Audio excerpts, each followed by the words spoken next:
A brave dog saved a child from a fire, but the price it paid left the town in tears. In the quiet town of Milbrook, Massachusetts, the Parker family was well known for two things: John Parker's 15 years of service as a firefighter at Station 12, and their remarkable German Shepherd, Duke. The dog had come into their lives 5 years ago when John found him during a routine fire inspection at a condemned building, scared and abandoned, but with eyes that spoke of intelligence and heart. Sarah Parker, a fourth-grade teacher at Milbrook Elementary, had initially been hesitant about taking in such a large dog, especially with their daughter Emma being only 3 at the time. But Duke proved to be gentle and protective from the very first day, following little Emma around like a furry guardian angel. "He's not just a dog," John would often say, watching Duke help Emma learn to walk, then run, catching her whenever she stumbled. "He's got an old soul. Somehow he knows exactly what everyone needs." The Parkers lived in a 2-story colonial house on Maple Street, with a big backyard that Duke patrolled religiously. Every morning, he would walk Emma to the bus stop, where other parents and children always greeted him with affection. After seeing Emma safely onto the school bus, he would escort Sarah to her car, then wait patiently for John to return from his night shift at the fire station. "That dog's got a better schedule than most people," their neighbor, Mrs. Rodriguez, would joke as she tended to her prized rose garden. She'd been living next door to the Parkers for 20 years and had become something of a grandmother figure to Emma. By the spring of 2023, Emma had grown into a spirited 8-year-old with her father's dark curls and her mother's gentle smile. Duke, now 7, had a touch of gray around his muzzle but maintained his dignified bearing and watchful nature. He'd become such a fixture in the community that the local kids had nicknamed him the Mayor of Maple Street. Life had fallen into a comfortable rhythm for the Parkers. John would work his 24-hour shifts at the station. Sarah would teach her classes, and Emma would split her time between school, gymnastics practice, and playing elaborate games in the backyard with Duke. The big dog would patiently allow Emma to dress him up as a circus performer or a knight in shining armor, seeming to understand that these moments were precious. What no one realized was how this peaceful life was about to be tested in ways they couldn't imagine. Duke's true character, the depth of his loyalty and courage, would soon be revealed in a single night that would change everything. The signs were there looking back. Duke had been unusually restless that spring, often standing at windows and sniffing the air with concern. John had checked the house's wiring and smoke detectors, finding everything in order, but something was making Duke uneasy. "Animals sense things we don't," Mrs. Rodriguez had said one evening, watching Duke pace the yard. "My grandfather in Puerto Rico used to say that dogs can smell tomorrow." The last normal day began like any other. Emma had gymnastics practice after school, and Sarah was staying late for parent-teacher conferences. John was on duty at the station, leaving Duke to watch over the house. As the sun set over Milbrook, casting long shadows across Maple Street, no one could have predicted how the next few hours would test the bonds between a family and their faithful companion. That evening, Sarah returned home exhausted from her conferences, grateful to find Emma already fed and doing homework at the kitchen table. Mrs. Rodriguez had watched her until Sarah got home, a regular arrangement on John's shift nights. "Duke's been acting strange all afternoon," Mrs. Rodriguez mentioned as she gathered her things. "Pacing, whining at the stairs. Maybe a storm's coming?" Sarah checked her phone's weather app. "Clear skies predicted," she said, but she noticed Duke's unusual behavior too.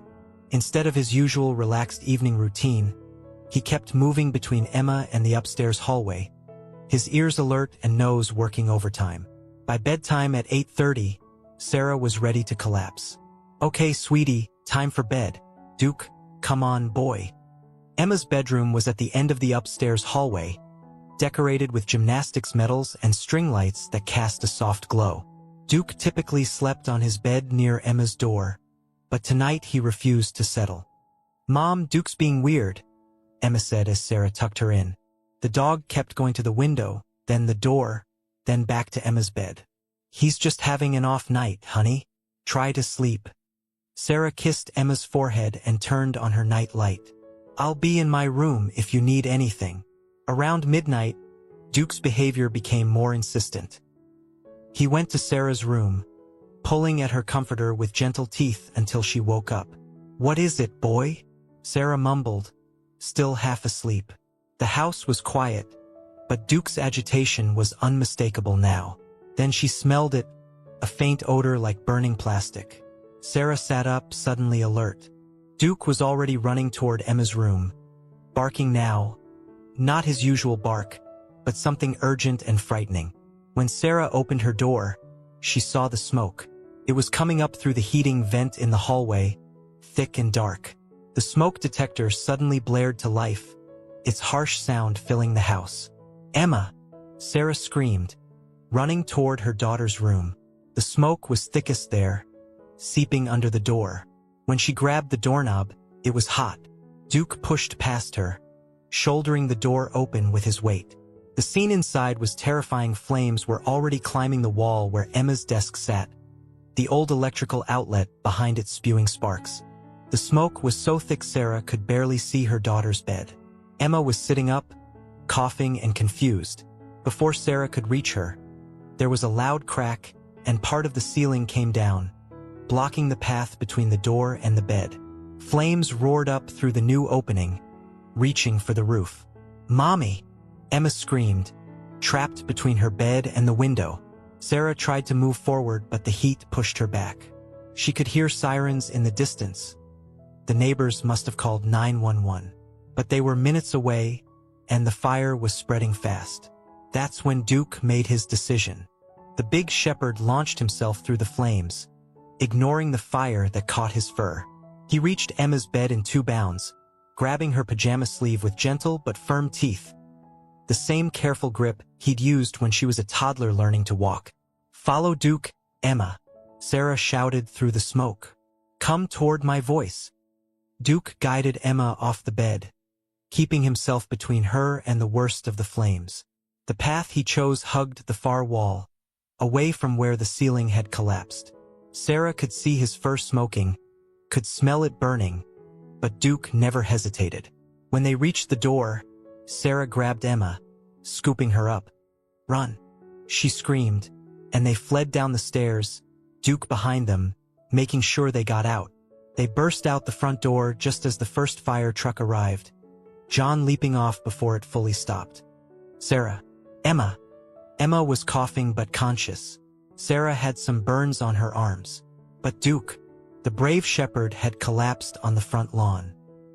His fur was badly burned, especially along his back and sides where he'd shielded Emma from the flames. His breathing was labored, and his eyes, when they opened, were filled with pain but also relief at seeing his family safe. "Duke," John whispered, kneeling beside his dog. "Hold on, boy. Just hold on." As paramedics rushed to check Emma and Sarah, John lifted Duke's massive form into his arms.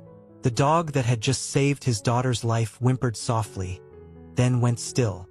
"We need a veterinary emergency transport," John shouted, his voice breaking. "Now!" The Milbrook Veterinary Emergency Center was normally quiet at 1 a.m., but tonight it burst into action as John carried Duke's motionless form through the doors. Dr. Rachel Chun, who had been Duke's vet since his rescue, was already waiting, alerted by the emergency dispatch. "Get him to treatment room 1, Dr." Chun ordered, her face grave as she took in the extent of Duke's injuries. "John, you need to let him go now. Let us work." Sarah and Emma had been cleared by paramedics but were taken to the hospital for observation, primarily for smoke inhalation. John stood in the veterinary center's waiting room, still in his firefighter gear, unable to process how quickly everything had changed. Initial examination revealed the devastating scope of Duke's injuries. Second- and third-degree burns covered 40% of his body, mainly his back, sides, and parts of his face. His lungs were damaged from smoke inhalation, and he had suffered severe heat exhaustion. "He ran through fire," John explained hoarsely to Dr. Chun during a brief update. "He went through it twice, once to reach Emma, once to lead her out. The next few hours were critical. Duke's heart stopped twice during initial treatment, but he fought back each time. Dr. Chan and her team worked tirelessly, administering 4 fluids, antibiotics, and pain medication while carefully treating his burns. By dawn, word had spread through Milbrook. The waiting room filled with neighbors, fellow firefighters, and families whose children Duke had watched over at the bus stop. Mrs. Rodriguez arrived with coffee and sandwiches, her eyes red from crying. Sarah and Emma returned from the hospital around 6 a.m. Emma's face was streaked with tears as she clutched her father's hand. "Is Duke going to die?" she whispered. Before John could answer, Dr. Chun emerged from the treatment area. She looked exhausted but managed a small smile. "Duke is stable for now," she said. "But he's not out of danger. The next 48 hours will be crucial. The burns are severe, and there's significant risk of infection. But he's fighting hard. Can I see him?" Emma asked in a small voice. Dr. Chun hesitated, then nodded. "Very briefly. He's heavily sedated, and he looks very different right now. Are you sure you're ready?" Emma straightened her shoulders, showing a strength beyond her years. "He was brave for me. I need to be brave for him." The sight of Duke was shocking. Much of his thick fur was gone, replaced by bandages and specialized burn dressings. Tubes and monitors surrounded him, and his breathing was assisted by oxygen. But when Emma carefully approached, his tail twitched slightly just once, but enough to show he knew she was there. "Thank you for saving me," Emma whispered, carefully touching one of the few unburned spots on his head. "You're the bravest dog in the whole world." Throughout the day, the community rallied. A local news station picked up the story, and soon Duke's heroism became known across the state. The veterinary center was flooded with calls offering support and donations to help with his care. Fire investigators confirmed what Duke had somehow sensed.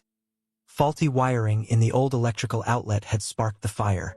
His early warning and quick action had prevented a tragedy. "Animals often sense danger before we do," Dr. Chun explained to the family. But what Duke did, running into fire not once but twice, using his own body as a shield, that's beyond instinct. That's love. By nightfall, Duke's condition remained critical but stable. The waiting room had finally quieted, with just the Parker family remaining. They'd been offered shelter by several neighbors, but no one wanted to leave. Sarah sat with her arm around Emma, who had finally fallen asleep. John stood by the window, still in his firefighter pants and department t-shirt, watching the parking lot lights flicker on as darkness fell. "You know," he said quietly, "in 15 years of firefighting, I've seen a lot of courage. But what Duke did..." His voice broke. He didn't hesitate, not for a second. A soft whimper from the treatment area brought them all alert. Dr. Chun emerged, looking cautiously optimistic. "He's showing signs of consciousness," she said, "and his vital signs are improving. Duke's not giving up." Emma stirred and looked up at her parents. "Duke's going to live," she said with absolute certainty. "He has to. He's my hero." The next few weeks tested everyone's strength, especially Duke's.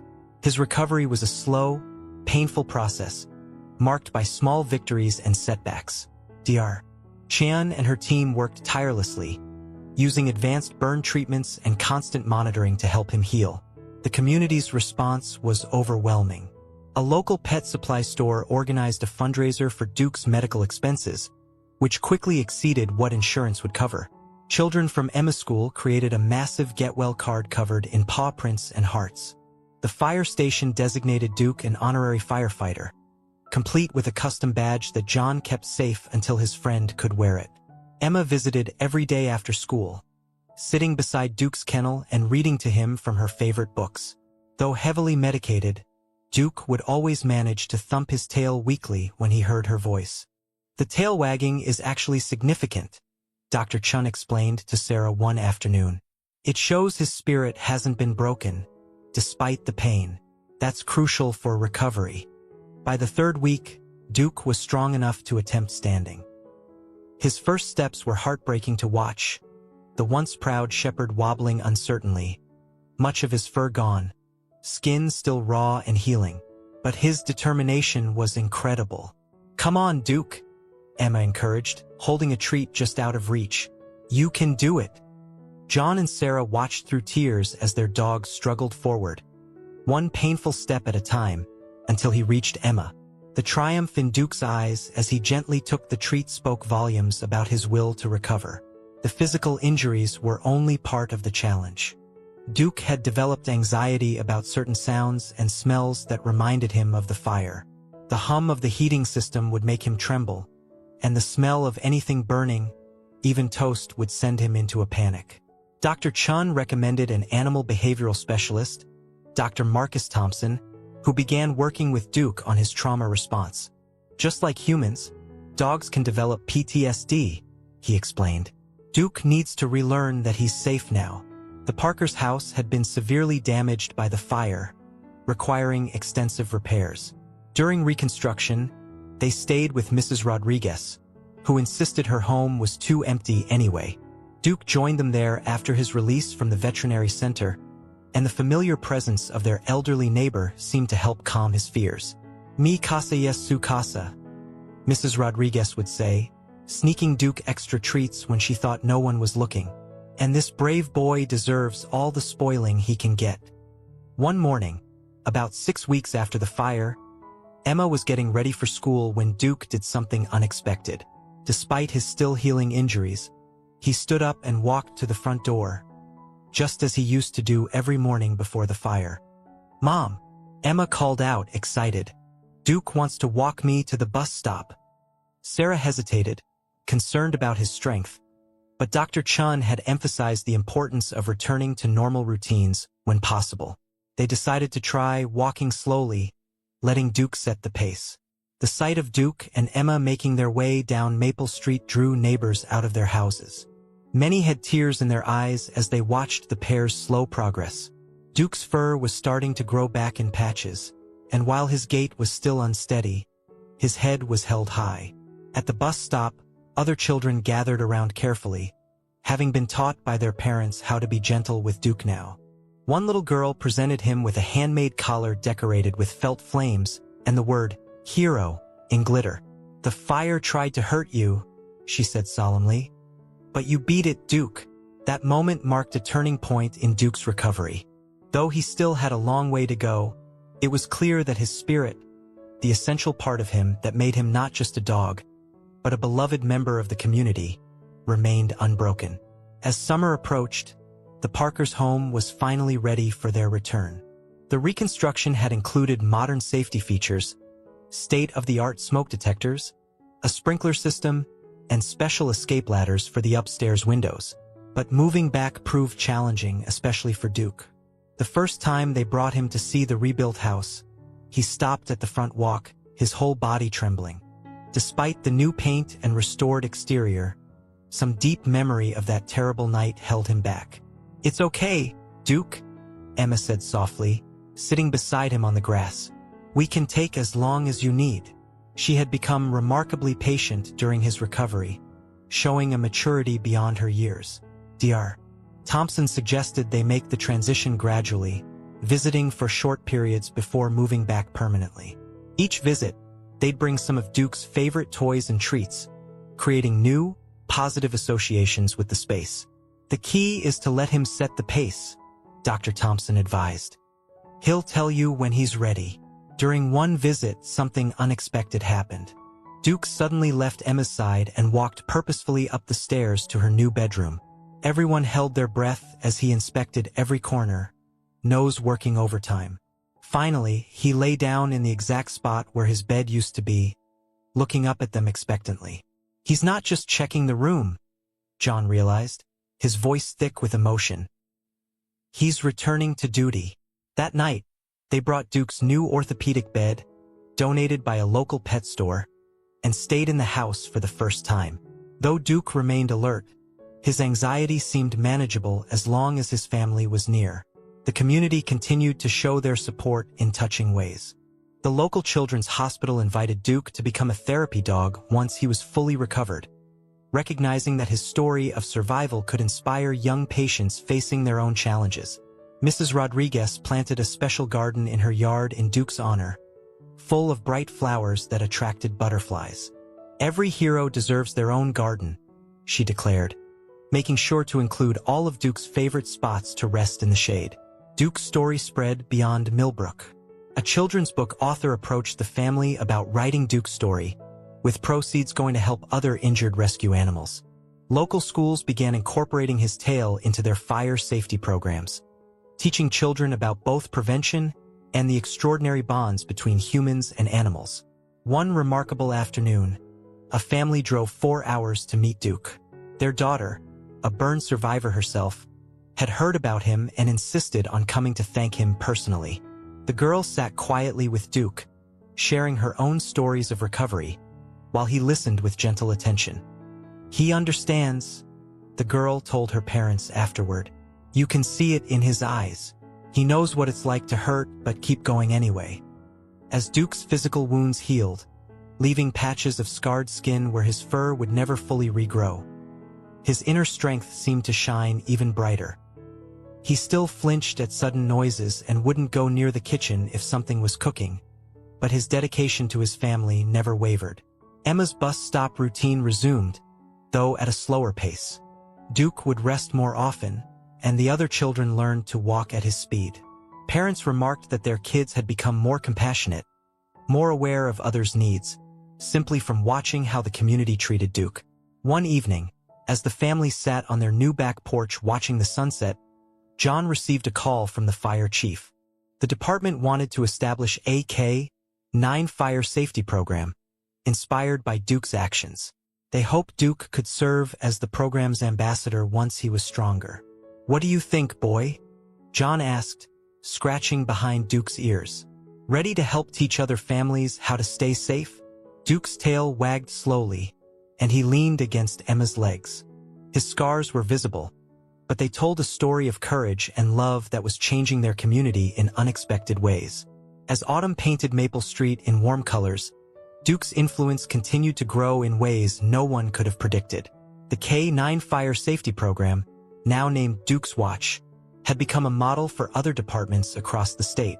Though Duke himself couldn't visit schools due to his ongoing recovery, his story became a powerful teaching tool.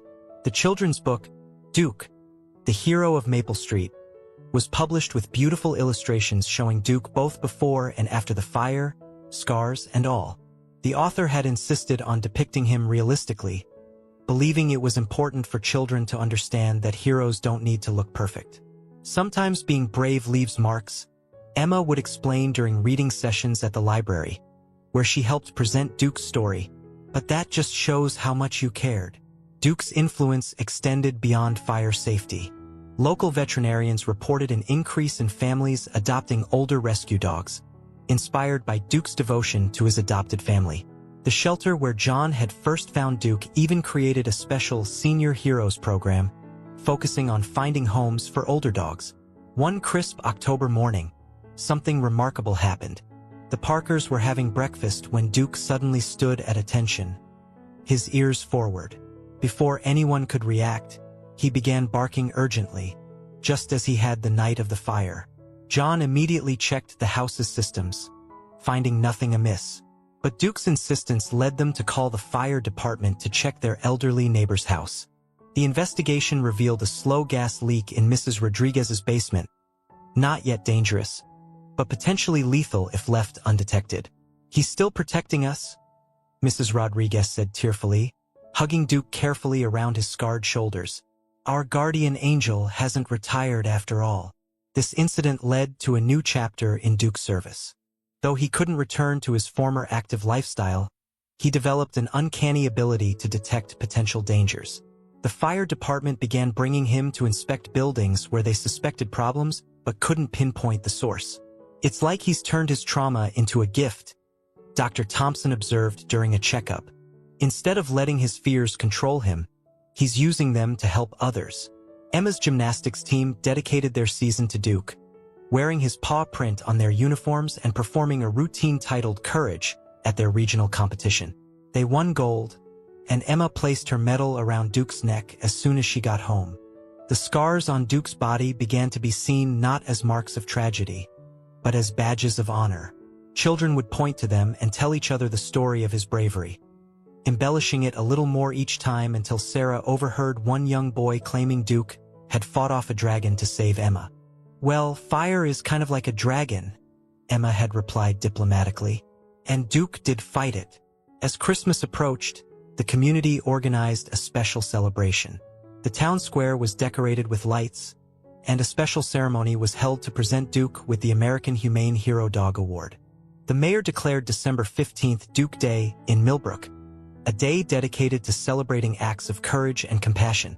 During the ceremony, Duke sat proudly beside Emma, his partially regrown fur ruffling in the winter wind. Though he would never again be the stunning shepherd he once was, there was a dignity in his bearing that touched everyone who saw him. "Duke reminds us," John said in his speech, "that true beauty isn't about how you look, but what you're willing to do for those you love." His scars tell a story of a choice to put someone else's life before his own. That evening, as snow began to fall on Maple Street, Duke lay in his favorite spot by the fireplace, no longer afraid of its carefully contained flames. Emma sat beside him, reading her favorite chapter from his book, while Sarah and John watched from the couch. "Mom," Emma said suddenly, looking up from the book, "I think I know what I want to be when I grow up." "What's that, sweetheart?" "A veterinarian," she replied, gently stroking Duke's scarred head. "So I can help other brave dogs like Duke." Duke lifted his head and licked her hand, his eyes full of the same love and devotion that had driven him through fire to save her. 5 years had passed since the night of the fire. Duke, now in his senior years, had slowed considerably but remained a beloved fixture of Maple Street. His morning walks to the bus stop had become shorter, often ending at Mrs. Rodriguez's garden, where he would rest among the butterflies while watching the children board the bus. Emma, now 14, had stayed true to her dream. She volunteered at Dr. Chen's clinic every Saturday, learning everything she could about veterinary medicine. Duke would accompany her, providing a calm presence for nervous animals in the waiting room. One spring morning, Emma was helping at the clinic when a familiar face appeared. John, still in his fire captain's uniform, carrying a small, badly burned puppy. "Found her in a house fire," he explained, his voice tight with emotion. "No other survivors. She protected 3 children long enough for us to get them out, but the puppy's injuries were severe, reminiscent of Duke's own burns from years ago." Dr. Chen immediately began treatment, while Emma stayed by the puppy's side, talking softly about another brave dog who had survived similar injuries. When Duke heard about the puppy, his behavior changed. Despite his arthritis, he insisted on visiting the clinic every day. He would lie beside the puppy's kennel, offering a kind of understanding that only another survivor could provide. "He's paying it forward," Sarah observed, watching Duke gentle nudge his water bowl toward the recovering puppy. "All the love and support he received, he's giving back." The Parkers named the puppy Phoenix, and as she recovered, it became clear she needed a home. The decision was unanimous. She belonged with them, with Duke as her mentor. Duke took to his new role with remarkable energy. He showed Phoenix how to navigate the world with injuries, how to trust again, and most importantly, how to find joy despite the scars. The sight of the aging shepherd teaching the young puppy how to carefully climb stairs or approach new people touched everyone who witnessed it. Duke's Watch had grown into a national program, with similar initiatives starting in cities across the country. The children's book about Duke had spawned a series, each focusing on different aspects of empathy, courage, and resilience. Emma often brought both Duke and Phoenix to reading sessions, showing children that heroes come in all forms and that scars tell stories of survival. As Duke's muzzle grew whiter and his steps slower, his legacy continued to grow. The local veterinary school created a scholarship in his name for students interested in veterinary trauma care. The fire department's K-9 unit, inspired by his actions, had saved countless lives through early detection of dangerous situations. On Duke's last morning walk, he and Phoenix escorted Emma to her first day of high school. The whole neighborhood came out to watch, just as they had during his first post-fire walk years ago. Duke moved slowly but proudly, his scars long since faded but never forgotten. Later that day, surrounded by his loving family, Duke peacefully closed his eyes for the last time. He left behind not just a grieving family, but a community forever changed by his courage and resilience. At his memorial service, held in the park where he had spent so many happy hours, hundreds gathered to celebrate his life. Phoenix sat beside Emma, both wearing the special collar with hero spelled in glitter. A tradition passed from one brave dog to another. Duke taught us, Emma said in her tribute, that love doesn't count the cost. It doesn't ask if something will hurt or leave scars. It just acts. And in acting, it changes everything. The following spring, the town unveiled a bronze statue of Duke in front of the fire station. It showed him not in his prime, but as he was after the fire, scars and all, with his head held high and his stance protective. The inscription read, "For Duke of Maple Street, who ran through fire to save a child, and taught a community the true meaning of courage.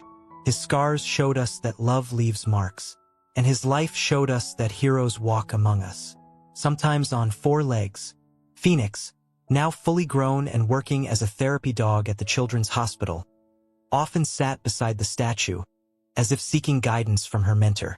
Children would stop to pat both the warm bronze and the living dog, learning the story of 2 brave souls who turned tragedy into triumph. And on Maple Street, where an ordinary rescue dog became an extraordinary hero, Duke's legacy lived on in every act of kindness, every moment of courage, and every story of hope that emerged from the ashes of that fateful night.